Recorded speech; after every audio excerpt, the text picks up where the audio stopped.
Student আমরা যখন আন্দোলন করেছি আমরা অবশ্যই চেয়েছিলাম আমাদের স্বাধীনতা পরবর্তী সময় এখন একটা লম্বা একটা সময় আমরা পার হয়েছে, বিভিন্ন রাজনৈতিক দল তাদের সুযোগ সন্ধানী যে ব্যাপারগুলো ছিল কার্যক্রম করেছে বা ম্যাসাকার করেছে। তো এটা আমাদেরকে অবশ্যই আশাহত করেছে যে এই জিনিসগুলো হওয়ার ছিল না। আজকে যে মার্চ ফর ইউনিটি এটা মূলত আমাদের জুলাইয়ের অভ্যুত্থানটাকে স্বীকৃতি জানানো নিয়ে, যে আমাদের এই 1.5 মাস আমরা একটা 1.5 মাস খুবই বাজে একটা সময়ের মধ্যে দিয়ে গিয়েছি।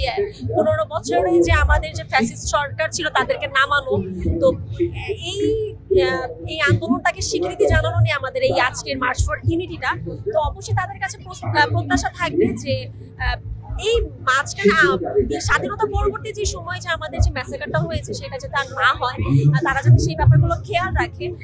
এছাড়া বিভিন্ন যারা হচ্ছে গিয়ে দুর্নীতি খুন বা যে অরাজনৈতিক কর্মকাণ্ডের সাথে যারা যুক্ত ছিল তাদের যাতে সর্বোচ্চ শাস্তির ব্যবস্থা তারা করে, সেটা যত ছোট অপরাধ হয়ে থাকুক না কেন প্রত্যেকটা অপরাধীকে তারা যেন শাস্তির আওতায় আনে।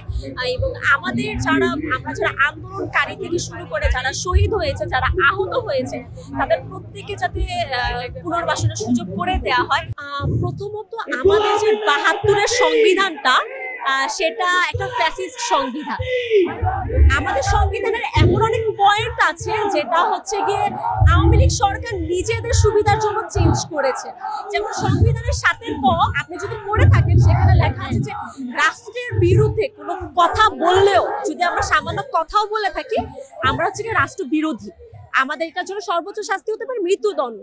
তো সেই হিসেবে আমরা প্রত্যেকে যারা আন্দোলনের সাথে যুক্ত ছিলাম বা আছি, এখনো যারা আছি, আমরা প্রত্যেকে কিন্তু হিসেবে ফাঁসির আসামি। আমাদেরকে যে কোনো সময় সরকার জেলে ভরতে পারে, পরবর্তী সরকার যে আসবে, অবশ্যই এটা অন্তর্বর্তীকালীন সরকারের কাজ না। পরবর্তী সরকার যদি এই সংবিধান মেনে যদি সামনে আগায়, তাহলে সেই সংবিধান হচ্ছে প্রত্যেকে আমরা ফাঁসির আসামি, আমাদের একমাত্র শাস্তিদণ্ড মৃত্যুদণ্ড। যদি এই সংবিধান থেকে থাকে তাহলে বলতে হয় যে আমরা যারা আন্দোলনকারী থেকে শুরু করে প্রত্যেক নাগরিক আমরা অনিরাপদ রাষ্ট্রের কাছে। তাই অবশ্যই উচিত এই সংবিধানকে পরিবর্তন করা, নট চেঞ্জ। যে কিছু বিষয় আমি পয়েন্টকে চেঞ্জ করবো তাই না, পুরোটা সংবিধানকে চেঞ্জ করা নাগরিকের সুবিধায়, এবং প্রত্যেকটা সংবিধানকে আমরা প্রত্যেকটা পয়েন্টকে আমাদের নাগরিকের থেকে ভোট নিয়ে সেটা হচ্ছে নীতিতে নিয়ে আসা। সংস্কার না, আমি সংস্কারের পক্ষে না, আমি পরিবর্তনেরই পক্ষে। আমি কি বললাম যে সংবিধান যেটা হচ্ছে কয়েকটা পয়েন্ট কিন্তু আওয়ামী লীগ সরকার নিজে তাদের ফ্যাসিবাদকে সমর্থন করার জন্য পরিবর্তন করেছে।